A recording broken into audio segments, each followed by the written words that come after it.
Good morning friends, praise the lord. મારું નામ છે વિપુલ ખ્રિસ્તી અને મારી યુટ્યુબ ચેનલમાં આપ સર્વનું હાર્દિક સ્વાગત છે. હું આવેલો છું અહીંયા નર્મદા જિલ્લામાં સ્ટેચ્યુ ઓફ યુનિટીમાં, અને સ્ટેચ્યુ ઓફ યુનિટીના જંગલની મજા માણી રહ્યો છું. આજે તો બહુ જ મજા આવી ગઈ, કારણ કે આવું ફરવાનું ને આવી ખુશી ને આવો નજારો તો મેં ક્યારે જોયો છે મને ખબર નહીં. જંગલ મતલબ પ્રકૃતિનું બહુ સરસ લાગે. સિટી કરતાં ગામડામાં બી ઠીક છે, પણ એમાં બી જંગલની પ્રકૃતિ બહુ જ અલગ હોય. આજે વિચાર કર્યો કે ચલો આનો પણ એક વિડીયો બનાવી દઉં કે અહીંયા એટલું સરસ છે જંગલ ચારે બાજુ, અને પથ્થરો છે, અને મનુષ્યનું તો કહેવાનું જ છું. આગળના પણ વિડીયોમાં પણ મેં કીધું એ પ્રમાણે જો આ બધું ઠીક છે. હવે એના વિશે તો બહુ કંઈ કહેવા જેવું નથી. પાણીની બોટલો ને બધું નાખીને અહીંયા ગંદુ કરે છે. ઠીક છે, 2 નંબરની વાત છે, પણ સરસ જંગલ છે. અહીંયા પથ્થરો પણ છે. આની પર ફોટો શૂટ કરવાનું હોય તો મજા આવે, પણ અમારી પાસે આજે કોઈ છે નહીં કે જે મારો વિડીયો બનાવી શકે. એટલે મારે જાતે વિડીયો બનાવવા પડે છે, એટલે હું અંદર નથી દેખાઈ શકતો એવું છે. એટલે હું ડાયરેક્ટ વિડીયો બનાવું છું. અને સરસ છે જંગલ, બહુ જ અલગ નર્મદા જિલ્લાનું આ જંગલ છે. સ્ટેચ્યુ ઓફ યુનિટીની પાછળનો ભાગ ટેન્ટ સિટી તરફ જવાના રસ્તા પર બહુ જ સરસ જંગલ છે.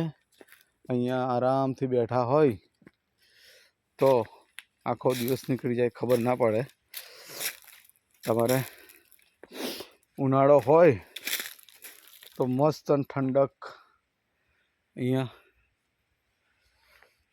જોવા મળે. પથ્થરો પર બેસીને ફોટોશૂટ ને એ બધું કરવાનું હોય તો મજા આવે એવું છે. જંગલ, નર્મદા જિલ્લાનું જંગલ બહુ જ મજાનું જંગલ છે.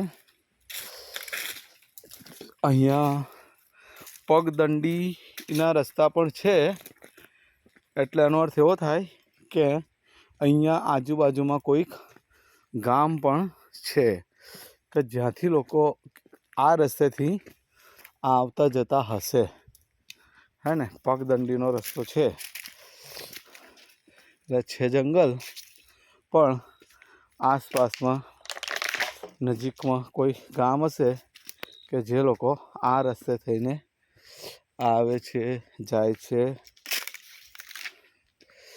સરસ છે જંગલ, પણ પ્રદૂષણ તો કરે જ. માણસ જ્યાં જાય ત્યાં જો પ્રદૂષણ ના કરે, પ્રકૃતિને નુકસાન ના કરે, કે કોઈ જાનવરને કે જો કોઈને નડે નહીં તો એને માણસ ના કહેવાય. બાકી દુનિયામાં બીજું કોઈ એવું નથી કે જે બીજા કોઈને નડે. અને બીજી એક વસ્તુ બતાવું તમને. આ છે શુદ્ધ ગુજરાતીમાં રાફડો કહેવામાં આવે છે. ઉધઈનો રાફડો. એટલે આ ઉધઈનું ઘર છે. આની અંદર ઉધઈ હોય, અને આમાં જગ્યા અને હોલ એ બધું એટલું મોટું છે કે એની અંદર સાપ પણ હોઈ શકે છે. બરાબર છે. અને હું એવા ઘનઘોર જંગલમાં છું, ચારે બાજુ જુઓ તો આ જંગલ એવું જંગલ છે કે જો અહીં કશું જંગલી પશુ આવી ગયું હોય તો મારે મુઠ્ઠીઓ વારી અને ભાગવું પડે, અને તોય એમના પંજામાં તો આવી જ જવાય. કારણ કે જાનવરના હુમલાથી બચવું એ અશક્ય છે.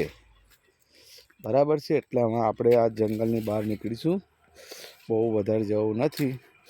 આમ તો ગ્રામ્ય વિસ્તાર લાગે છે, એટલે કદાચ